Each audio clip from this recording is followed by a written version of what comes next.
Hello friends, study with Krishna channel में एक बार आपका फिर स्वागत है। आज की इस क्लास से हम डिस्कशन स्टार्ट करेंगे केंद्र राज्य संबंध, सेंटर स्टेट रिलेशनशिप। सेंटर और स्टेट के बीच में रिलेशन को समझने के लिए सबसे पहले भारत की शासन प्रणाली को समझना चाहिए कि किस प्रकार का संविधान भारत में लागू है। तो अगर हम देखें आर्टिकल 1 को, अगर हम सबसे पहले नज़र डालें आर्टिकल 1, तो आर्टिकल 1 कहता है कि भारत जो है राज्यों का संघ होगा। भारत के विषय में जो शब्दावली प्रयोग की गई है वो है राज्यों का संघ, और अंग्रेजी में कहा गया है यूनियन ऑफ स्टेट्स।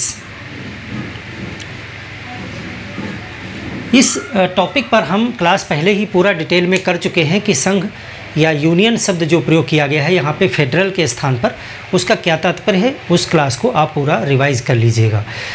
यहाँ पर प्रदर्शित होता है कि भारत में शासन की जो प्रणाली है, जो संविधान का स्वरूप है, वो संघात्मक है। संघात्मक सुप्रीम कोर्ट ने भी माना है कि संघात्मक होना जो संविधान का लक्षण है वो हमारा बेसिक स्ट्रक्चर है और उसे बदला नहीं जा सकता है। इससे कई जगह पर स्पष्ट हो जाता है कि भारत में संघात्मक शासन प्रणाली को ही अपनाया गया है। संघात्मक शासन प्रणाली के कुछ लक्षण होते हैं। संघात्मक शासन प्रणाली में देश में सरकार का दोहरा स्तर पाया जाता है। अगर इंग्लैंड की हम बात करें तो इंग्लैंड में एकात्मक प्रकार का शासन है। वहाँ पर एक सरकार होती है, पूरे देश में केवल एक सरकार होती है और वही सरकार पूरे देश के लिए कानून बनाती है, विधि बनाती है। लेकिन भारत की व्यवस्था, अमेरिका की व्यवस्था, कनाडा की व्यवस्था, इन पर अगर आप नज़र डालोगे तो यहाँ पर सरकार के दो स्तर होते हैं। एक केंद्र सरकार होती है और फिर देश को कई प्रांतों में बांटा गया होता है और प्रांतों की अलग अलग सरकारें होती हैं। यानी कि सरकार के दो स्तर पाए जाते हैं संघात्मक शासन प्रणाली में। तो अगर हम भारत में बात करें, भारत में संघात्मक शासन प्रणाली है, तो यहाँ पर क्या है संघात्मक में, यहाँ पर एक संघ सरकार होती है जिसको आप केंद्र सरकार कहते हो। केंद्र सरकार, सेंट्रल गवर्नमेंट, ये पूरे देश में शासन करती है और इस केंद्र सरकार के नीचे कई सरकारें होती हैं जो अलग अलग प्रांत में काम करती हैं। उनको राज्य सरकारें कहा जाता है। भारत में इनको राज्य सरकारें कहेंगे आप, या प्रांतीय सरकारें, जैसे उत्तर प्रदेश की सरकार, जैसे मध्य प्रदेश, बिहार, बंगाल की सरकारें। तो इस तरह से आप देखते हो देश में रहने वाले नागरिकों के ऊपर दो सरकारों का शासन होता है। एक तो उसके अपने प्रदेश की सरकार का शासन होता है और एक केंद्र सरकार का शासन होता है। इस प्रकार की प्रणाली को ही संघात्मक शासन प्रणाली कहा जाता है। भारत में ऐसी ही प्रणाली है। संघात्मक शासन प्रणाली के कुछ मौलिक तत्व हैं, यानी कुछ चीज़ें होना अनिवार्य है। जब किसी देश में दो लोगों का शासन होगा, दो सरकारों का शासन होगा, तो फिर वहाँ पर दोनों सरकारों के बीच में शक्तियों का बंटवारा होना जरूरी है। अगर शक्तियों का बंटवारा नहीं होगा तो फिर दोनों सरकार एक दूसरे के क्षेत्र में हस्तक्षेप करने लगेंगे और विवाद की स्थितियां उत्पन्न हो जाएंगी। तो संघात्मक सरकार प्रणाली जो होती है उसका पहला एक जो मूलभूत लक्षण है, यहाँ पर शक्तियों का बंटवारा होना अनिवार्य है। शक्तियों का बंटवारा, देखिए इस टॉपिक पर एक पूरी फुल क्लास संघात्मक और एकात्मक संविधान प्रणाली क्या होती है, सरकारें क्या होती हैं, इस पर पीछे ही शुरुआत में ही हम चैप्टर कर चुके हैं, उसको आप रिवाइज ज़रूर कर लीजिएगा। लेकिन यहाँ पर हम चूँकि केंद्र और राज्य संबंधों पर बात करने जा रहे हैं तो आपको ये समझना चाहिए कि केंद्र और राज्य किस प्रकार आपस में जुड़े हुए हैं। संघात्मक शासन प्रणाली में शक्तियों का बंटवारा होना जरूरी है ताकि एक दूसरे के कार्यों में ज़्यादा हस्तक्षेप न हो और विवाद की स्थितियां न उत्पन्न हो। अब ऐसे देशों में जहां पर शक्तियों का बंटवारा दिया जाता है संघात्मक में, तो ये बंटवारा लिखित होना चाहिए, क्योंकि मौखिक बंटवारे में विवाद की स्थिति हो सकती है। इसीलिए संघात्मक शासन प्रणाली वाले देशों में लिखित संविधान होना जरूरी है। लिखित संविधान, लिखित संविधान होना अनिवार्य है और लिखित संविधान में जल्दी से परिवर्तन ना किए जा सकें। ऐसा न हो कि कल को कोई सरकार दूसरे सरकार के जो अधिकार हैं उनका हनन कर ले। इसीलिए वो लिखित संविधान जो है वो एक कठोर संविधान भी होना चाहिए, यानी कि वहाँ पर जल्दी से संशोधन संभव न हो।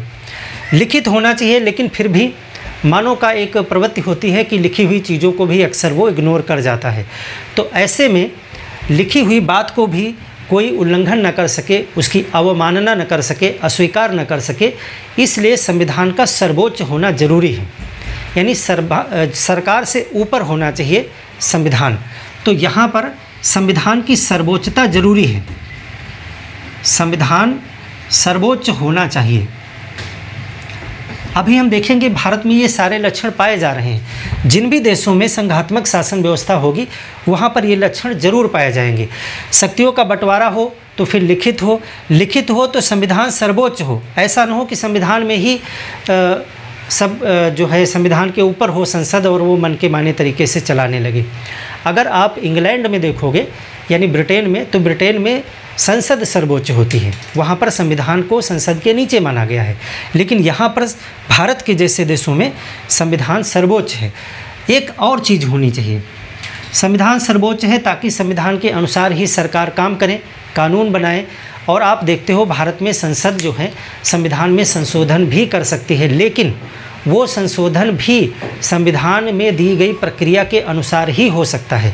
यानी कि सबसे ऊपर संसद नहीं है, सबसे ऊपर संविधान भी है, संविधान ही है। तो संविधान सर्वोच्च है भारत में। फिर भी विवाद की स्थितियां होती हैं हर एक देश में, और जहां दो दो सरकारों का शासन हो वहां पर विवाद की स्थितियां ज़्यादा हो सकती हैं। इसीलिए ऐसे देशों में एक पृथक स्वतंत्र न्यायपालिका का होना जरूरी होता है। तो जहाँ भी संघात्मक है वहाँ पर एक स्वतंत्र न्यायपालिका जरूर होनी चाहिए। तो ये कुछ चार जो हमने लक्षण बताए, ये सबसे ज़रूरी लक्षण है एक फेडरल होने के लिए। और भारत में अगर परीक्षण करें तो क्या भारत में ये सब चीज़ें पाई जा रही हैं? तो बिल्कुल पाई जा रही हैं। भारत में केंद्र और राज्य के बीच में शक्तियों का विभाजन किया गया है, अभी हम उसको देखेंगे। भारत में लिखित संविधान है और वो कठोर भी है, कठोर भी है, लचीला है, लेकिन कठोर के लक्षण हैं। संघात्मक के लिए कम से कम तो ज़रूर हैं। केंद्र और राज्य के संबंधों को इतनी आसानी से संशोधित नहीं किया जा सकता है। संविधान भारत में सर्वोच्च है, चाहे वो संसद हो चाहे वो राज्यों के विधानमंडल हों, सभी संविधान के अनुरूप ही विधियां बना सकते हैं।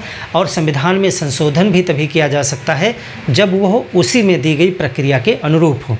स्वतंत्र न्यायपालिका, भारत में जो न्यायपालिका है वो एकीकृत है, यानी पूरे देश के लिए एक ही न्यायपालिका है।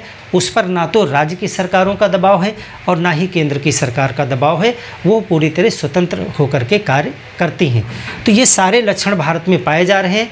इसीलिए आप कह सकते हो कि भारत में शासन प्रणाली कैसी है? फेडरल है, संघात्मक शासन प्रणाली है। अब बहुत से आरोप और वाद विवाद होते रहते हैं कि भारत में पूरी तरीके से संघात्मक शासन प्रणाली नहीं है। तो इसके लिए आप हमारा पीछे एक चैप्टर है, जिस चैप्टर का टाइटल होगा भारत में संविधान अर्ध संघात्मक है, केसी होयर ने ये विचार दिया था।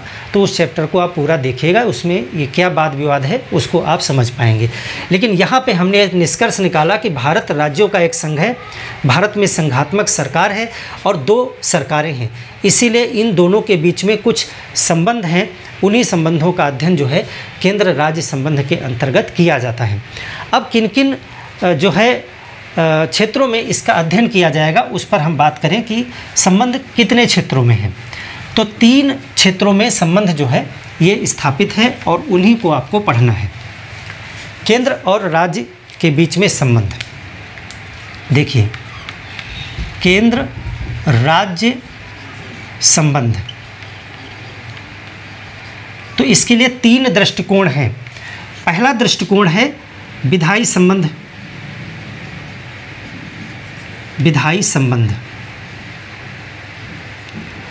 इसको अंग्रेजी में कहेंगे लेजिस्लेटिव रिलेशन, विधायी संबंध। विधायी संबंध का मतलब है कि कौन किस क्षेत्र के लिए विधि बनाएगा, कौन किस विषय पर विधि बनाएगा, तो ये विधायी संबंध में आता है। यानी विधि बनाने की शक्ति जो है वो केंद्र और राज्य के बीच में बांटी गई है। इस पर हम डिटेल डिस्कस करेंगे, आज के क्लास का टॉपिक यही रहेगा, विधायी संबंध। विधायी संबंध संविधान में कहाँ पर दिया गया है, ये क्वेश्चन पीटी में बन सकता है। तो ये जो दिया गया है वो भाग 11 में दिया गया है। और अगर अनुच्छेद की बात करें तो अनुच्छेद 245 से लेकर के अनुच्छेद 255 तक इनके प्रावधान का वर्णन जो है संविधान में किया गया है। तो इसको आज हम डिटेल में डिस्कस करेंगे। दूसरा अगर दृष्टिकोण देखें तो प्रशासनिक संबंध आता है, एडमिनिस्ट्रेटिव रिलेशंस, प्रशासनिक संबंध, एडमिनिस्ट्रेटिव रिलेशंस। प्रशासन को लेकर के केंद्र और राज्य के बीच में क्या रिलेशन है, इसकी चर्चा इसमें की जाएगी। और ये भी आपको भाग 11 के ही दूसरे अध्याय में और आर्टिकल 256 से आर्टिकल 263 तक इसका वर्णन आपको मिलता है। तीसरा जो संबंध है, तीसरा दृष्टिकोण जो है वो आता है वित्तीय संबंध, जो सबसे इम्पॉर्टेंट है, क्योंकि बगैर वित्तीय संसाधनों के किसी देश का शासन प्रशासन नहीं चलाया जा सकता है। तो एक देश में अगर दो सरकारें काम कर रही हैं तो टैक्स कौन कितना लेगा, संसाधनों का बंटवारा कैसे होगा, पैसे का बंटवारा कैसे किया जाएगा दोनों सरकारों के बीच में, तो उसको लेकर के जो संबंध स्थापित होता है उसको वित्तीय संबंध कहेंगे, फाइनेंशियल रिलेशंस। और ये सबसे महत्वपूर्ण है। फाइनेंशियल रिलेशंस को आपको ज़्यादा बारीकी से डिस्कस करना है और शायद इस तीनों में सबसे जटिल यही है, लेकिन इसको भी हम सरलता से डिस्कस करेंगे, सारी चीज़ें आपको क्लियर हो जाएंगी। वित्तीय संबंध कहाँ हैं, अगर संविधान में बात करें तो भाग 12 में, वित्तीय संबंध भाग 12 में आपको देखने को मिलेंगे। और ये आपको आर्टिकल 264 से आर्टिकल 293 तक जो है इनका वर्णन आपको दिखाई पड़ेगा। तो 3 प्रकार के रिलेशन हमने देखे कि विधि बनाने की शक्ति के संदर्भ में राज्य और केंद्र के बीच में कैसे विभाजन किया गया है, प्रशासनिक संबंधों को लेकर के, और वित्तीय फाइनेंशियल रिलेशंस को लेकर के, ये तीनों आपको पढ़ने हैं। तो आज हम स्टार्ट करेंगे विधायी संबंध को लेकर के। विधायी संबंध का मतलब ये है कि विधि बनाना। आपको पता है जब 2 सरकारें हैं तो दोनों ही सरकारों को विधि बनाने की शक्ति भारत में दी गई है। जो केंद्र सरकार होती है, केंद्र सरकार संसद के माध्यम से विधि बनाती है, यानी केंद्र सरकार या संघ सरकार के लिए विधि बनाने की संस्था है संसद, पार्लियामेंट। और जो राज्य की सरकारें होती हैं, राज्यों में विधानमंडल होते हैं। किसी किसी राज्य में विधानमंडल में 2 सदन होते हैं, किसी किसी राज्य में 1 सदन होता है। तो विधानमंडल जो हैं वो राज्यों के लिए विधि बनाने की संस्थाएं होती हैं। तो संसद और विधानमंडल किन किन विषयों पर कानून बनाएंगे और उनके कानून कहाँ कहाँ लागू होंगे, बस इन्हीं 2 बातों का अध्ययन जो है वो विधायी संबंध के अंतर्गत किया जाता है। तो इसमें 2 चीज़ों का आप अध्ययन करेंगे। तो इसको हम मिटा रहे हैं और विधायी संबंध को आज हम पढ़ेंगे। हेडिंग डालिए विधायी संबंध।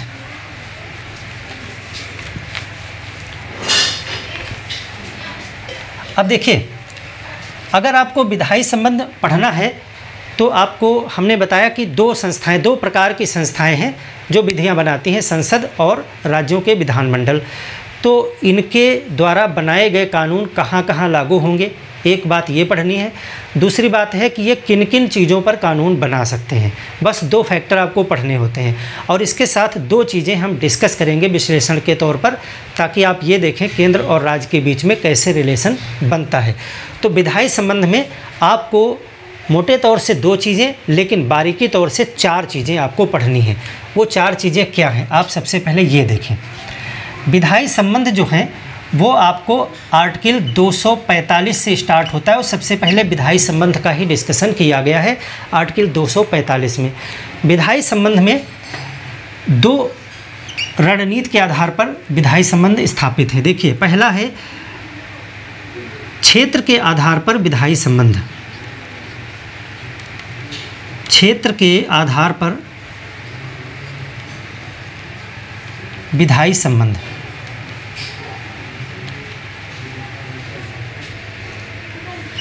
On the basis of territory, on the basis of territory, ये है क्षेत्र के आधार पर विधायी संबंध। क्षेत्र के आधार पर जो है विधायी संबंध, ये आर्टिकल 245 में है। यहाँ से हटा दीजिए, एक्चुअल में 245 से स्टार्टिंग है। तो क्षेत्र के आधार पर विधायी संबंध आर्टिकल 245 में दिया गया है। इसमें क्या आपको बताया गया है, इसमें बताया गया है कि किस क्षेत्र में किस संसद का या विधानमंडल का कानून कहाँ कहाँ लागू होगा, इस पर हम बात करेंगे। दूसरा जो है वो है विषय के आधार पर। विषय के आधार पर, on the basis of subject या मैटर, विषय के आधार पर विधायी संबंध, ये जो है अगला आपका विभाजन है शक्तियों का, या आप कह सकते हो कि केंद्र और राज्य के बीच में संबंध स्थापित है विषय के आधार पर। यहाँ पर टेरिटरी, यहाँ पर सब्जेक्ट के आधार पर, और ये आपको मिलेगा आर्टिकल 246 में। तो ये दो बेसिक तौर से दो ही आधार हैं जिनके आधार पर केंद्र और राज्य के बीच में शक्तियों को बांटा गया है। लेकिन हमने आपको अभी थोड़ी देर पहले बताया था कि भारत में जो संघात्मक शासन प्रणाली है उसका मॉडल, उसके मॉडल में जो है केंद्र ज़्यादा शक्तिशाली है। कभी कभी भारत में ऐसी परिस्थितियां आती हैं कि केंद्र जो है ज़्यादा शक्तिशाली हो जाता है और वो राज्य के विषयों पर भी कानून बनाने की शक्ति रखता है। ऐसे में भारत का संविधान एक प्रकार से एकात्मक स्वरूप प्रदर्शित करने लगता है, यानी कि सारे पावर्स केंद्र के पास में आ जाते हैं। तो ऐसी 5 स्थितियां होती हैं जब संसद जो है वो राज्य के विषयों पर कानून बना सकती है। तो उसको भी हमें पढ़ना है इसी विधायी संबंध के अंतर्गत। तो अगला जो हमें टॉपिक पढ़ना होता है वो है संसद। संसद का राज्य के विषयों पर, संसद का राज्य के विषयों पर विधि बनाने का अधिकार, विधि बनाने का अधिकार। इसीलिए कुछ विद्वान जो है भारत के संविधान पर ये विश्लेषण करके निकालते हैं कि भारत का संविधान पूरी तरीके से संघात्मक नहीं है, क्योंकि यहाँ पर राज्यों के विषयों पर भी संसद कानून बना सकती है कुछ परिस्थितियों में। तो हम उन परिस्थितियों, उन 5 परिस्थितियों का जिक्र यहाँ पर पढ़ेंगे। इसके अलावा एक चीज़ और आपको पढ़नी होती है कि नॉर्मल तौर से भी संसद जो है, या आप कह सकते हो संघ जो है, वो राज्य के विधि बनाने की शक्ति पर थोड़ा नियंत्रण रखता है। तो उस नियंत्रण को भी हम पढ़ेंगे। तो आप यहाँ लिखें, संघ का राज्यों के विधि बनाने की शक्ति पर, विधि बनाने की शक्ति पर नियंत्रण, शक्ति पर नियंत्रण। तो इन 4 टॉपिक के अंतर्गत हम विधायी संबंधों को समझने का प्रयास करेंगे। चलिए यहाँ तक का हम एक सरल रिवीजन आपको कराते हैं। भारत में संघात्मक शासन प्रणाली है जिसमें केंद्र सरकार और राज्य सरकार 2 प्रकार की सरकारें हैं। केंद्र सरकार पूरे देश के लिए एक होती है और राज्यों में अलग अलग राज्य सरकारें होती हैं। जो विधायी संबंध है, विधायी संबंध हमको 4 पॉइंट के अंतर्गत पढ़ना है और इन्हीं में हम सबसे पहले शुरू करेंगे क्षेत्र के आधार पर क्या विधायी संबंध है, जो आर्टिकल 245 में दिया गया है। उसके बाद हम विषय के आधार पर विधायी संबंध पर बात करेंगे। तो बहुत इजी है, क्षेत्र के आधार पर विधायी संबंध सबसे पहले हेडिंग आप डालें। क्षेत्र के आधार पर विधायी संबंध का तात्पर्य यह है कि किस कानून को किस क्षेत्र में लागू किया जाएगा। तो चलिए सबसे पहले हम देखते हैं हेडिंग हमारी क्या है, क्षेत्र के आधार पर विधायी संबंध। क्षेत्र के आधार पर विधायी संबंध, legislative relations on the basis of territory. क्षेत्र के आधार पर विधायी संबंध यानी आर्टिकल 245, आर्टिकल 245।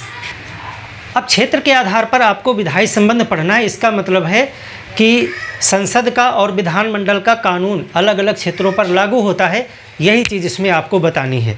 तो 2 संस्थाएं हैं, एक है संसद।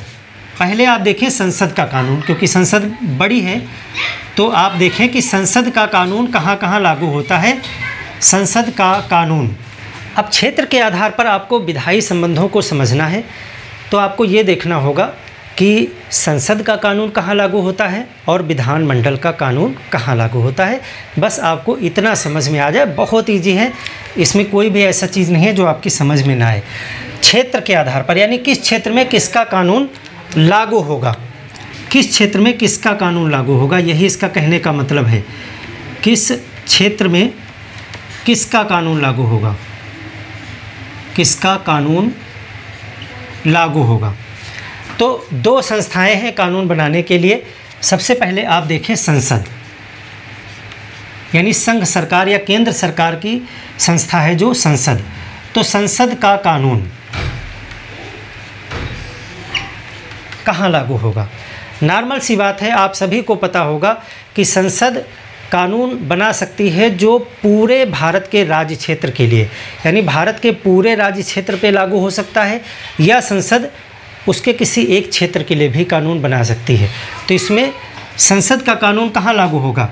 तो इसमें लिखेंगे भारत के पूरे राज्य क्षेत्र पर, पूरे राज्य क्षेत्र पर या उसके किसी भाग पर, उसके किसी भाग पर। यानी संसद अगर चाहे तो भारत के किसी पार्टिकुलर एरिया के लिए भी कानून बना सकती है, और संसद चाहे तो पूरे भारत के लिए कानून बना सकती है। तो भारत के पूरे राज्य क्षेत्र पर संसद का कानून लागू होता है, या फिर अगर कोई ऐसा स्पेशल कानून किसी विशेष क्षेत्र के लिए बनाया जाता है तो वो भी मान्य होता है। तो बस इतनी सी बात है कि संसद का कानून पूरे राज्य क्षेत्र पर लागू होता है। अब ये पूरा राज्य क्षेत्र का मतलब क्या है? पूरे राज्य क्षेत्र में जल, स्थल, वायु सब कुछ आ जाता है। यानी कि भारत का जितना भी स्थलीय क्षेत्र है, द्वीपीय क्षेत्र है, वो सब कुछ इसी में आ जाता है। भारत का जितना भी समुद्री क्षेत्र है, देखिए समुद्र में अगर कुछ दूरी तक आप जाते हो तट रेखा से, तो वहाँ तक का जो क्षेत्र होता है वो भारत का समुद्री क्षेत्र कहलाता है। वो भूगोल में आपको पढ़ाया गया होगा। कमेंट करके बताएं कि कहाँ तक का क्षेत्र जो है वो भारत का समुद्री क्षेत्र कहलाता है, कितने किलोमीटर तक का। तो उतने क्षेत्र में संसद का कानून लागू होगा। भारत का वायु क्षेत्र, यानी भारत के ऊपर अगर कोई जहाज़ निकल रहा है तो उसको भारत के संसद के कानून के हिसाब से कार्य करना होता है। तो भारत का पूरा वायु क्षेत्र, पूरा जल क्षेत्र, पूरा स्थलीय क्षेत्र, ये सब कुछ जो है भारत का राज्य क्षेत्र कहलाता है। उस पर किसका कानून लागू होगा? उस पर संसद का कानून लागू होता है। तो एक पॉइंट ये है, पहला पॉइंट आप इसे कह सकते हो कि एक चीज़ ये है। दूसरी चीज़ इसी में आती है संसद के कानून में कि संसद को एक और शक्ति प्राप्त है। संसद राज्य क्षेत्रातीत विधायन की शक्ति रखती है। इसको भी हम समझेंगे क्या है। यानी कि आप कह सकते हो संसद के पास, पार्लियामेंट के पास राज्य क्षेत्रातीत विधायन की शक्ति है।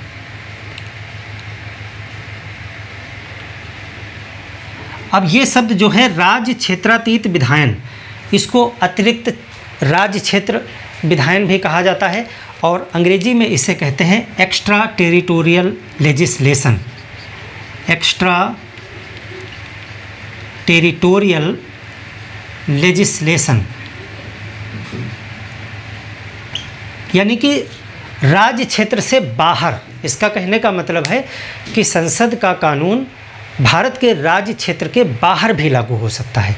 ये अलग से आपसे अगर कोई क्वेश्चन पूछ दे कि एक्स्ट्रा टेरिटोरियल लेजिस्लेशन, राज्य क्षेत्रातीत विधायन क्या होता है, तो आपका जवाब होगा कि भारत की जो संसद है, संसद ऐसा कानून बना सकती है जो भारत के राज्य क्षेत्र पर तो लागू होगा ही, उसके साथ साथ वो भारत के राज्य क्षेत्र के बाहर रहने वाले भारतीय नागरिकों और उनकी संपत्ति पर भी लागू होगा। वो विश्व में कहीं भी संपत्ति हो और वो विश्व में कहीं भी रहते हों।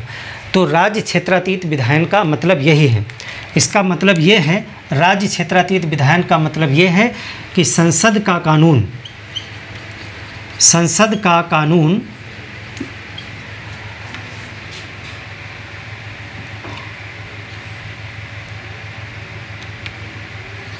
भारत राज्य क्षेत्र से बाहर, राज्य क्षेत्र से बाहर रहने वाले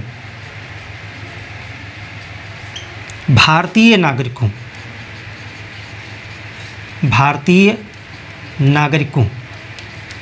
एवं उनकी संपत्ति पर लागू है।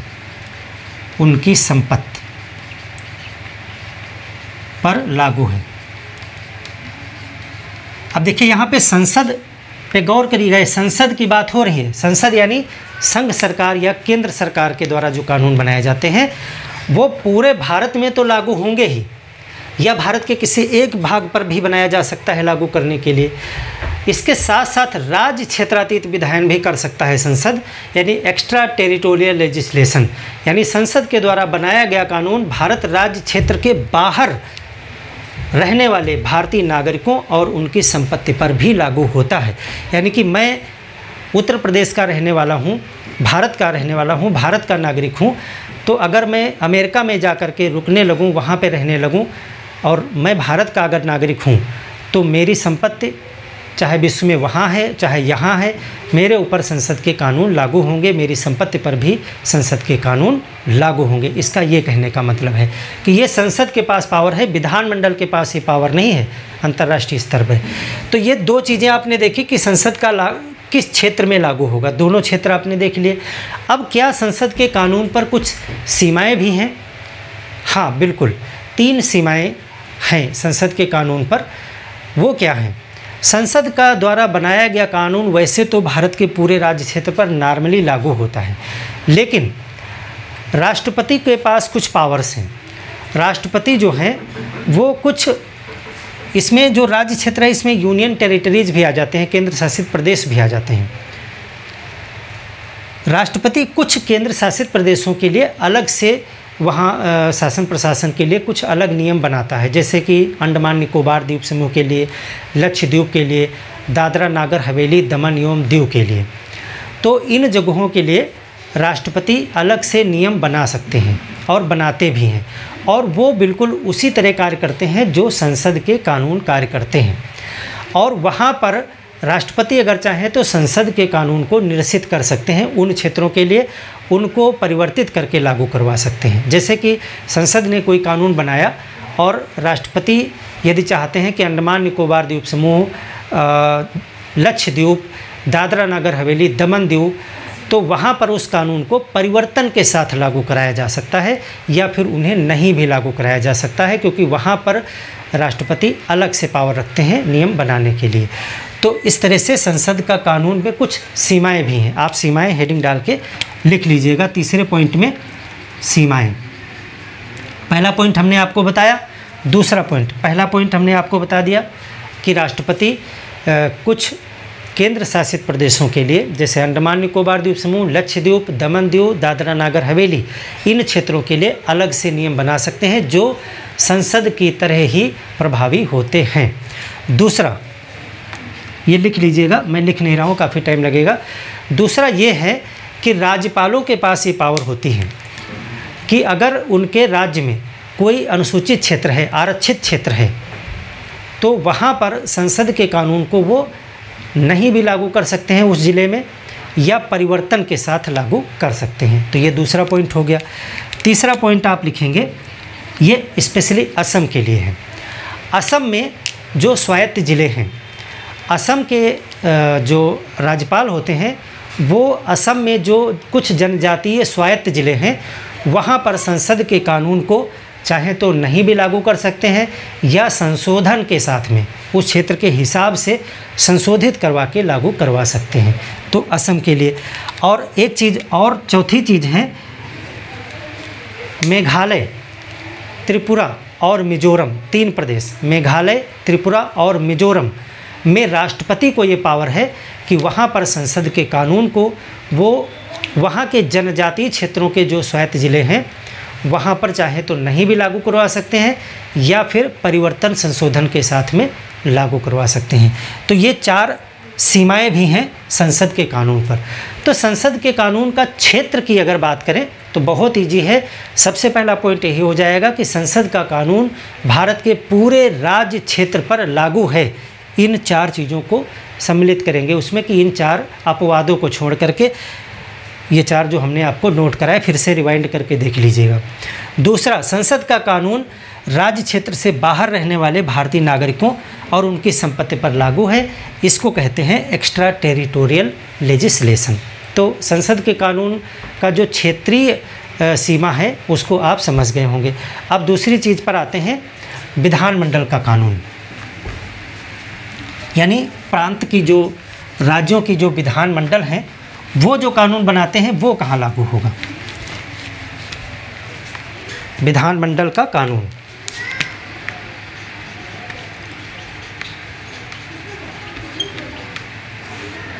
यानी आप कह सकते हो कि राज्यों का कानून।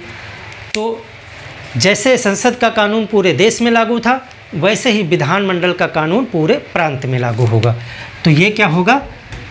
उस राज्य यानी प्रांत, राज्य यानी प्रांत जिसको बोलते हो प्रदेश कहते हैं, जैसे उत्तर प्रदेश, मध्य प्रदेश, बिहार, बंगाल, ये सब। तो उस राज्य या प्रांत के अंतर्गत लागू। अब देखिए, राज्य क्षेत्रातीत विधानमंडल को नहीं प्राप्त है, यानी विधानमंडल का कानून जो है वो विदेशों में रहने वाले नागरिकों के ऊपर लागू नहीं होता, उसमें संसद के कानून लागू होंगे। तो उस क्षेत्र के अंतर्गत जितना क्षेत्र आता है वहाँ तक विधानमंडल का कानून काम करता है। यानी दिल्ली की सरकार या बिहार की सरकार या मध्य प्रदेश की सरकार जो कानून बनाएगी वो उत्तर प्रदेश में नहीं लागू होंगे, या उत्तर प्रदेश का जो कानून होगा वो पश्चिम बंगाल में नहीं लागू हो जाएगा। तो इस तरह से एक अलग अलग प्रदेश जो हैं वो अपने अपने प्रदेशों के लिए कानून बनाते हैं। अब ऐसे में क्वेश्चन ये बन सकता है, क्या एक प्रदेश का कानून किसी दूसरे प्रदेश में कभी भी नहीं लागू हो सकता है या कभी लागू भी हो सकता है? तो एक अपवाद है इसका, एक अपवाद है जिसमें एक सिद्धांत का नाम आता है जिसको कहते हैं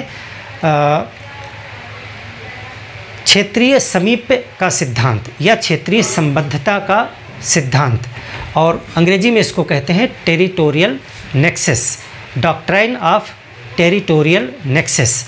तो यहाँ पे आपने लिखा कि उस राज्य के अंतर्गत लागू होता है। अब एक पॉइंट तो ये हो गया, दूसरा पॉइंट आप लिखोगे कि एक अपवाद है। अपवाद क्या है? एक सिद्धांत का नाम आप लिखेंगे, इसको कहते हैं क्षेत्रीय समीप्य का सिद्धांत, क्षेत्रीय समीप या संबद्धता का सिद्धांत। अंग्रेजी में इसको कहते हैं डॉक्ट्राइन ऑफ टेरिटोरियल नेक्सस। इसका मतलब क्या है? इसका मतलब यहाँ पर ये मैं बताने की कोशिश कर रहा हूँ कि एक ऐसा अपवाद है जब एक प्रांत का कानून दूसरे प्रांत में भी लागू हो सकता है। एक प्रांत का कानून, एक राज्य का कानून लिखो क्योंकि भारत में राज्य शब्द प्रयोग किया गया है।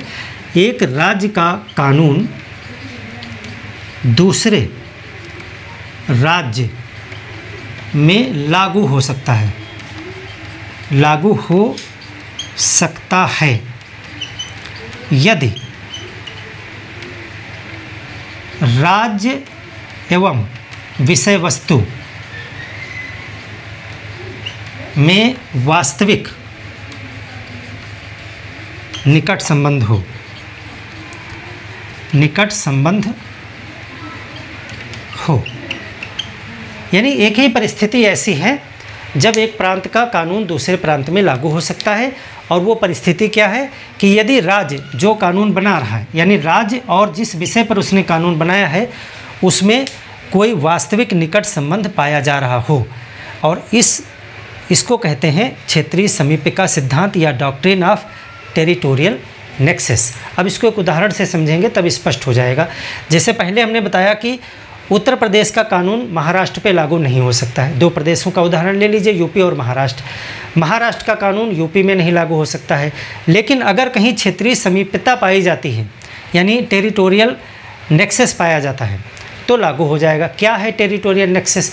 यानी समीपता हो उस कानून में और उस क्षेत्र में कोई निकट का संबंध स्थापित हो जाए।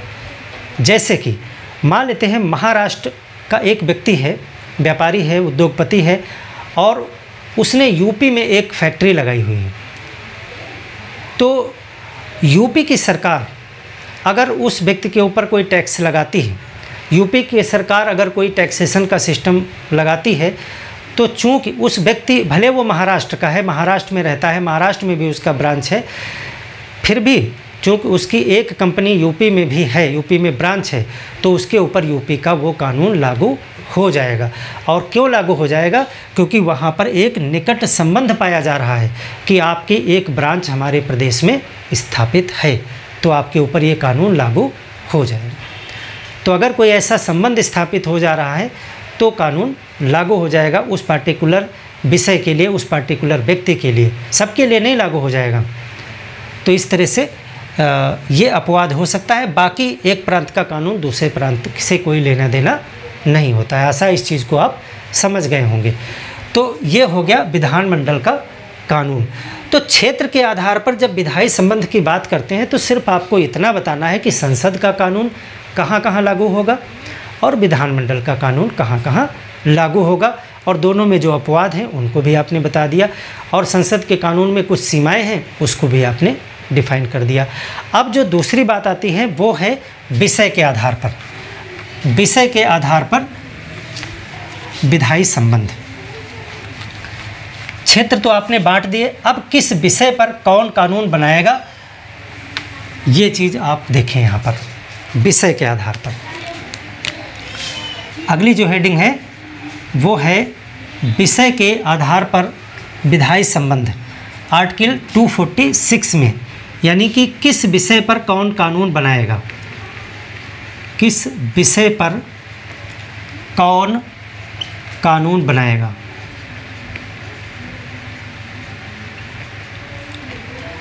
अब थोड़ा इतिहास में अगर हम पीछे चलें तो जब भारत शासन अधिनियम 1935 आया था, तो भारत शासन अधिनियम 1935 में विषयों का बंटवारा किया गया था। उसमें 3 सूचियां बनाई गई थी। एक सूची थी संघ सूची, और कहा गया कि संघ सूची पे संघ सरकार कानून बनाएगी।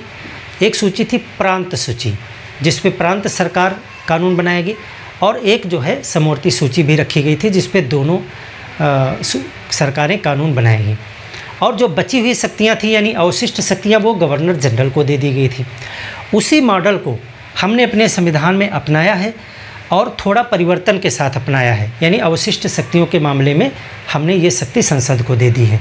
तो उसी को मॉडल को हम अपनाते हुए यहाँ पर विषय के आधार पर विधायी शक्ति को हमने आर्टिकल 246 में रखा है। यहाँ पे 2 तरीके के क्वेश्चन बन सकते हैं। एक तो क्वेश्चन आपसे पूछा जा सकता है अनुच्छेद यानी आर्टिकल, कि किस आर्टिकल में संसद और विधानमंडल के जो है विषयों की अधिकारिता दी गई है, यानी किस विषय पर कौन कानून बनाएगा, ये किस आर्टिकल से रिलेटेड है। तो जब आर्टिकल पूछा जाएगा तो आर्टिकल 246 का नाम देंगे। आर्टिकल 246 में ही एक्चुअल में अधिकारिता डिफाइन की गई है कि संसद की और विधानमंडल की अधिकार क्षेत्र क्या हैं, किन विषयों पर हैं। अब चूँकि बहुत से विषय हैं, सैकड़ों विषय हैं, तो सभी विषय आर्टिकल 246 में लिखे तो जा नहीं सकते थे।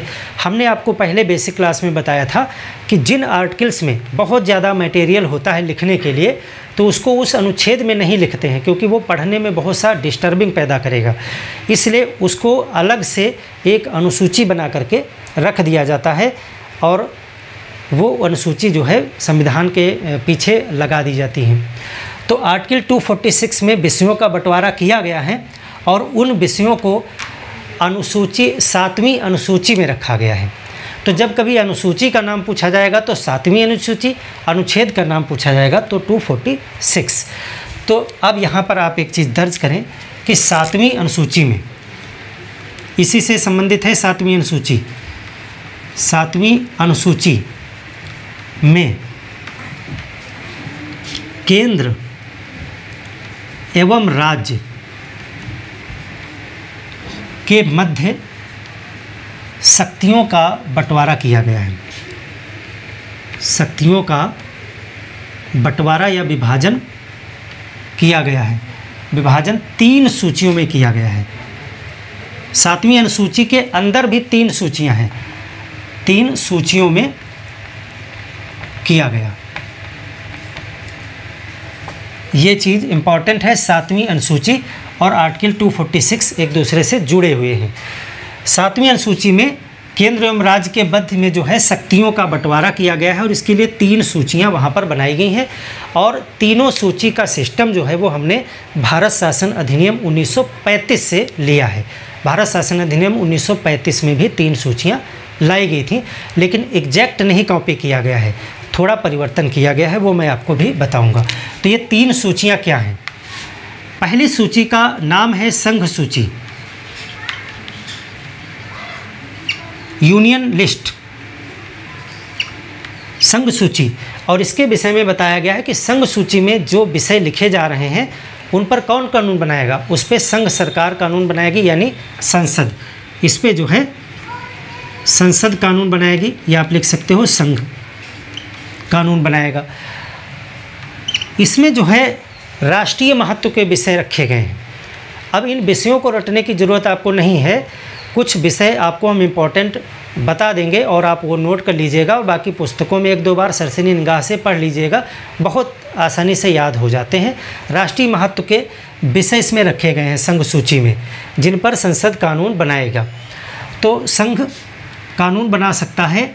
इसमें मूलतः यानी जब संविधान बना था तो 97 विषय थे, इसमें विषय रखे गए थे और वर्तमान में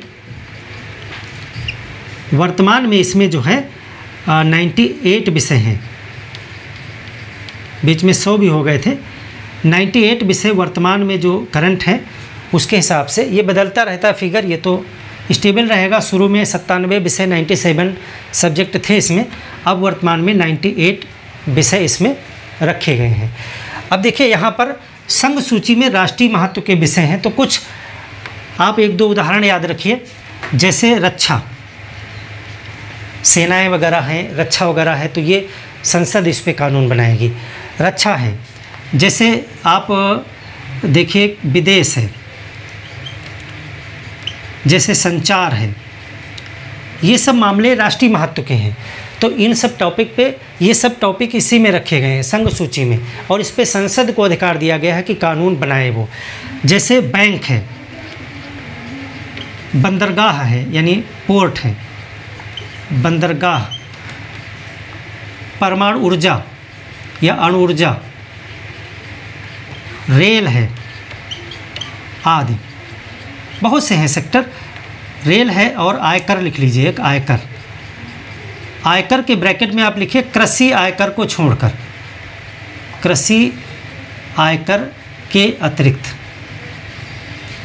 यानी कृषि जो है, कृषि आयकर, उस पर जो है संघ सूची में उसे नहीं रखा गया है।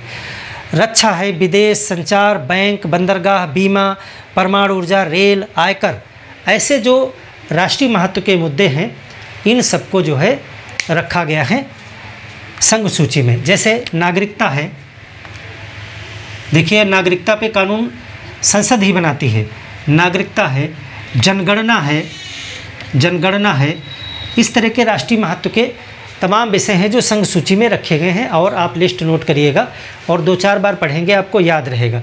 जनगणना, जनगणना संसद कानून बनाएगी। नागरिकता पे आप देखते हो संसद ही कानून लाती है। रेलवे, बैंक हो, बंदरगाह हो, बीमा हो, आयकर हो, इनकम टैक्स वगैरह, इन सब पे कानून कौन बनाता है? संसद कानून बनाती है। तो इस तरह से टोटल मिला करके 98 विषय इस समय हैं जिन पर संसद को अधिकारिता दी गई है। अब दूसरी जो सूची है, दूसरी सूची को कहा गया है कि राज्य सूची, स्टेट लिस्ट। स्टेट लिस्ट पे विधानमंडल कानून बनाएगा, विधानमंडल, या आप कह सकते हो राज्य। इसमें जो मूलतः सब्जेक्ट रखे गए थे वो 66 थे, 66। जब संविधान बना था तो 66 विषय, 66 सब्जेक्ट इसमें रखे गए थे, लेकिन वर्तमान में ये फिगर चेंज होता रहता है, 59 विषय इसमें हैं। अब इसमें कौन से विषय रखे गए हैं? इसमें क्षेत्रीय महत्व के विषय रखे गए हैं। जैसे 1-2 उदाहरण आप लिखिए। जैसे लोक व्यवस्था, लोक व्यवस्था, लोक स्वास्थ्य, लोक स्वास्थ्य, जैसे भूमि, जैसे कृषि, सिंचाई, पुलिस, इस तरह के जो टॉपिक हैं, जो क्षेत्रीय महत्व के टॉपिक हैं, स्वास्थ्य है, भूमि है, कृषि, आयकर है, सिंचाई है, पुलिस है, इस तरह के जो टॉपिक हैं उनको रखा गया है राज्य सूची में। इसमें भी और 2, 4, 5, 6 आप पुस्तक से नोट कर लीजिएगा और 2-4 बार पढ़िएगा। तो इस तरह के 59 विषय इस समय वर्तमान में हैं इसमें। इन पे कौन कानून बनाएगा? विधानमंडल कानून बनाएगा, जो उसके क्षेत्र में लागू होंगे। एक तीसरी और सूची बनाई गई, उसको कहा गया समवर्ती सूची, कंकरेंट लिस्ट। समवर्ती सूची पे कहा गया कि इसमें दोनों को अधिकार दिया गया, संसद को भी, विधानमंडल को, यानी राज्य और केंद्र दोनों इस पे कानून बना सकते हैं। इस पे आप कह सकते हो कि संघ प्लस राज्य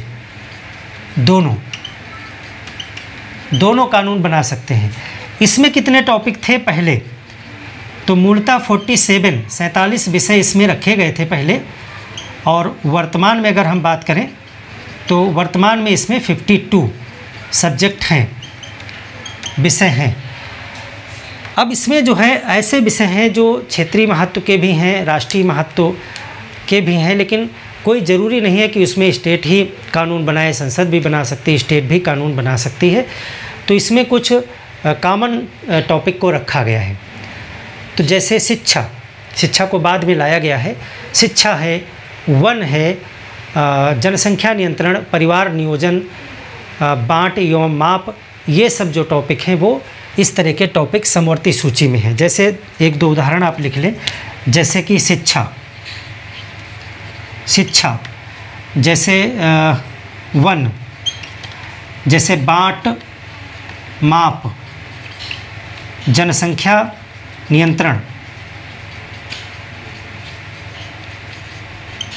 यानी परिवार नियोजन, विद्युत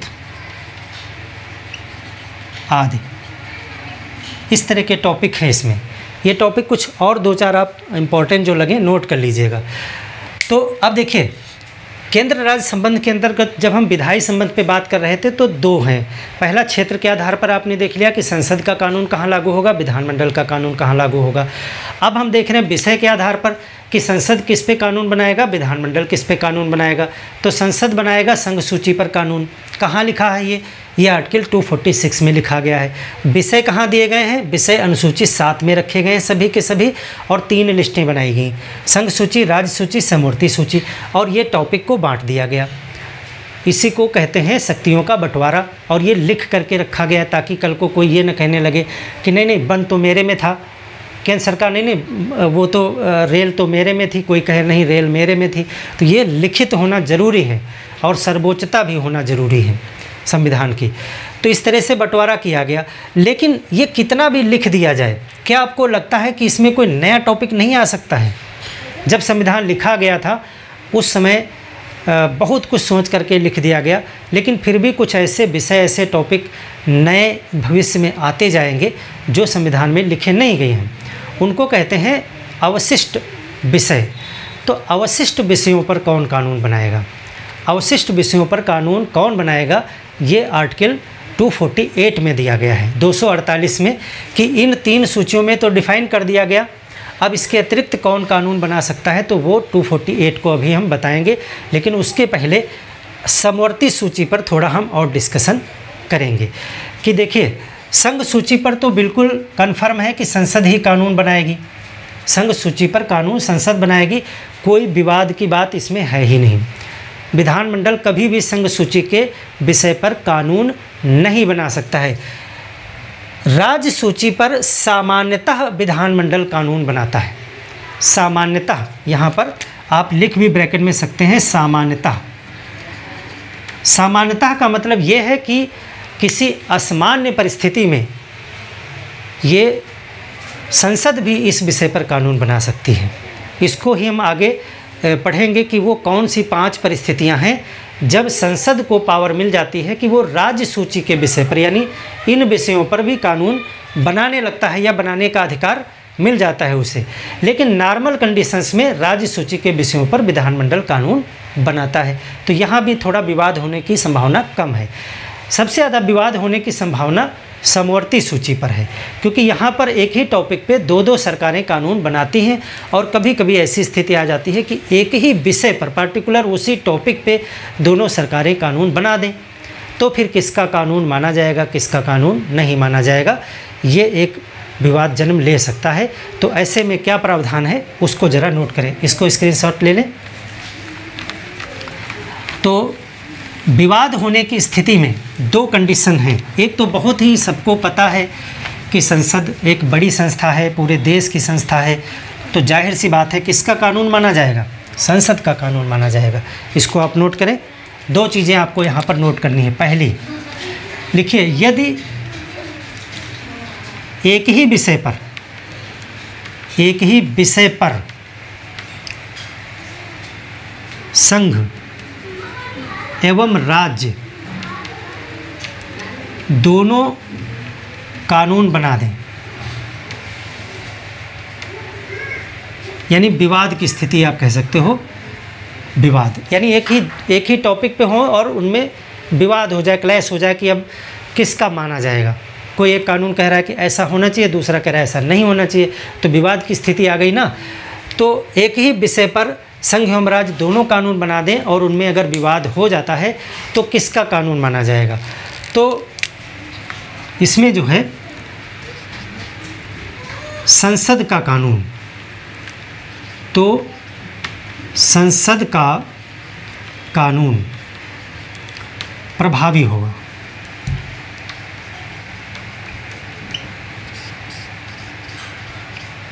विवाद होने पर संसद का कानून प्रभावी होगा। दूसरा पॉइंट, क्या कभी विधानमंडल का कानून संसद के कानून पर प्रभावी हो सकता है, ये मेन क्वेश्चन है। तो हो सकता है, आपका उत्तर होगा हाँ। एक परिस्थिति है जब विवाद होने की स्थिति में संसद का कानून प्रभावी नहीं होगा, विधानमंडल का कानून प्रभावी होगा। वो कब हो सकता है, उसके लिए ज़रा पीछे की कुछ क्लासेस को अगर गौर करें तो हमने आपको कई बार बताया है कि जब विधानमंडल कानून बनाते हैं तो वो राज्यपाल के पास जाता है विधेयक साइन होने के लिए, और राज्यपाल उसको जब हस्ताक्षर करता है तो वो कानून बन जाता है। राज्यपाल को एक शक्ति होती है आर्टिकल 200 के तहत कि अगर वो ये सोचता है कि ये फला विधेयक राष्ट्रपति के पास परमिशन के लिए भेजा जाना चाहिए क्योंकि ये कुछ राष्ट्रीय महत्व का लग रहा है, तो राज्यपाल उस विधेयक को राष्ट्रपति के लिए आरक्षित कर सकता है। ऐसी व्यवस्था आर्टिकल 200 के तहत 200 के तहत दी गई है। तो अगर किसी टॉपिक पे विधानमंडल ने कानून बनाया है और वो कानून राज्यपाल ने राष्ट्रपति के पास परमिशन के लिए भेजा, राष्ट्रपति ने उसे यस किया और फिर वो कानून बन गया है विधानमंडल से, और फिर उसी टॉपिक पे संसद ने कोई कानून बनाया है और फिर विवाद की स्थिति आ गई, तो ऐसे में विधानमंडल का कानून प्रभावी हो जाएगा क्योंकि वो राष्ट्रपति की परमिशन से बना था। अब देखिए, संसद का कानून भी राष्ट्रपति के परमिशन से बनता है, विधानमंडल का भी कानून राष्ट्रपति के परमिशन से ही बना था, तो दोनों में ही परमिशन राष्ट्रपति की ही है। तो ऐसी परिस्थिति में विधानमंडल के कानून को वरीयता दी गई है संविधान में। तो एक परिस्थिति ऐसी हो सकती है जब विधानमंडल का कानून प्रभावी हो जाएगा। तो इसको लिखेंगे कैसे, इसको आप इस तरह लिखें सेंटेंस में कि यदि, फिर से वही लिखें, यदि एक ही विषय पर संघ एवं राज्य दोनों कानून बना दें और राज्य का कानून आर्टिकल 200 के तहत राज्यपाल ने राष्ट्रपति के अनुमति से स्वीकृत कराया हो, तब विधानमंडल का कानून प्रभावी होगा। तब विधानमंडल का कानून प्रभावी होगा। आशा है डिटेल में मैं आपको समझा ही चुका हूँ कि राज्यपाल ने उसको आर्टिकल 200 के तहत राष्ट्रपति के पास भेजा होगा, राष्ट्रपति ने उसको यस किया होगा, तभी वो कानून बना होगा। तब ऐसे में अगर विवाद आता है तो फिर उस कानून में राज्य विधानमंडल का कानून प्रभावी हो जाएगा। इस चीज़ को आप याद रखिएगा। और बाकी नॉर्मल कंडीशन में संसद का प्रभावी रहेगा। तो ये दो चीज़ें हो गई। अब हम बात करते हैं अवशिष्ट शक्तियों के विषय में।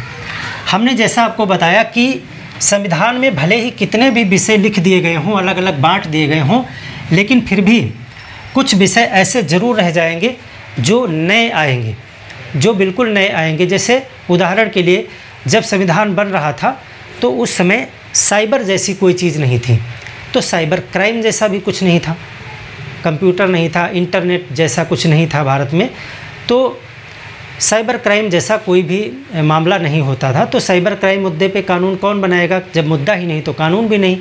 लेकिन समय बदला, आज के समय में आप देखिए साइबर क्राइम कितनी तेज़ी से बढ़ रहा है। तो साइबर क्राइम जो टॉपिक है, विषय है, इस पर कानून कौन बनाएगा? तो ऐसे टॉपिक को कहा जाता है रेजिडुअल सब्जेक्ट, यानी अवशिष्ट विषय, यानी ये बचे हुए विषय हैं जो संविधान में लिखे नहीं गए। तो ऐसे विषयों पर कानून बनाने की शक्ति संसद को दी गई है। ये आर्टिकल 248 में कहा गया है। अवशिष्ट विषय, अवशिष्ट विषय, विषयों पर, यानी रेजिडुअल सब्जेक्ट्स, अवशिष्ट विषयों पर कानून बनाने की शक्ति संसद को होगी, संसद को है। इसीलिए कहते हैं कि अवशिष्ट शक्तियां संसद में निहित हैं। रेजिडुअल पावर्स किस में निहित हैं? संसद में निहित हैं। और ये जो है व्यवस्था आपकी आर्टिकल 248 में है। आर्टिकल 248 में अवशिष्ट सब्जेक्ट्स यानी पावर्स जो हैं, रेजिडुअल सब्जेक्ट्स पे जो पावर है वो संसद को दी गई है, पार्लियामेंट को दी गई है। अब यहीं पर दो चीज़ें क्वेश्चन और बन जाएंगे। जैसे कि अमेरिका वगैरह में आप देखें तो अमेरिका में प्रांत ज़्यादा शक्तिशाली हैं। अमेरिका के संविधान में केवल यूनियन लिस्ट की चर्चा की गई है, यानी केंद्र की शक्तियों की बात की गई है, और बाकी जितनी भी बची शक्तियां हैं वो सब प्रांत के पास में हैं, यानी प्रांत वहाँ ज़्यादा पावरफुल हैं। तो अगर कभी क्वेश्चन आता है कि अमेरिका में रेजिडुअल पावर्स किसके पास हैं, तो स्टेट के पास में है, प्रांतों के पास में है। भारत में रेजिडुअल पावर्स यानी अवशिष्ट शक्तियाँ किसके पास हैं? संसद के पास में है। अच्छा, एक इतिहास से क्वेश्चन अगर लें कि भारत शासन अधिनियम 1935 में अवशिष्ट शक्तियाँ किसको दी गई थी, तो गवर्नर जनरल को दी गई थी, ना तो संघ को और ना प्रांत की दी गई थी, तब वो गवर्नर जनरल को दी गई थी। तो ये दोनों पॉइंट आप यहाँ पर नोट भी कर लीजिए ताकि ये इम्पॉर्टेंट क्वेश्चन है। अमेरिका, USA, अमेरिका में अवशिष्ट शक्तियाँ, रेजिडुअल पावर्स प्रांत के पास हैं, और भारत शासन अधिनियम जहाँ से हमने व्यवस्था उठाई है, भारत शासन अधिनियम 1935 में अवशिष्ट शक्तियाँ किसके पास थीं? अवशिष्ट शक्तियाँ governor general, viceroy, governor general के पास। तो ये दो पॉइंट आप याद रखेंगे। ये आपकी हो गए अवशिष्ट शक्तियाँ। तो यहाँ तक जो क्षेत्र के आधार पर और विषयों के आधार पर बंटवारा है, इस चीज़ को आपने बखूबी समझ लिया है। अवशिष्ट शक्तियाँ क्या होती हैं, अवशिष्ट विषय क्या होते हैं, ये आप चाहें तो नोट कर लीजिए। वो विषय जो संविधान में वर्णित नहीं है। अवशिष्ट विषय का मतलब है वो विषय जो संविधान में लिखे नहीं हैं, किसी भी सूची में नहीं लिखे हैं, संविधान में वर्णित नहीं है, तीनों सूचियों में किसी में भी नहीं है, वर्णित नहीं हैं। जैसे यानी एग्जाम्पल के तौर पे जैसे साइबर क्राइम, इस टाइप का कोई टॉपिक है तो वो अवशिष्ट विषय है। तो यहाँ पर हमने इस चीज़ को पूरा डिस्कस किया है कि विधायी संबंध किस प्रकार से हैं। अब जो अगला हमारा टॉपिक है वो है कि वो 5 परिस्थितियां कौन सी होती हैं जब संसद जो है राज्य सूची के विषयों पर कानून बनाने का अधिकार प्राप्त कर लेता है, और वो कौन सी जो है प्रावधान है जहाँ पर संसद जो है वो राज्यों पर नियंत्रण रखता है कानून बनाने में। तो इन दोनों चीज़ों को हम नेक्स्ट क्लास में डिस्कस करेंगे। तब तक के लिए धन्यवाद। मिलते हैं एक और बेहतर क्लास में।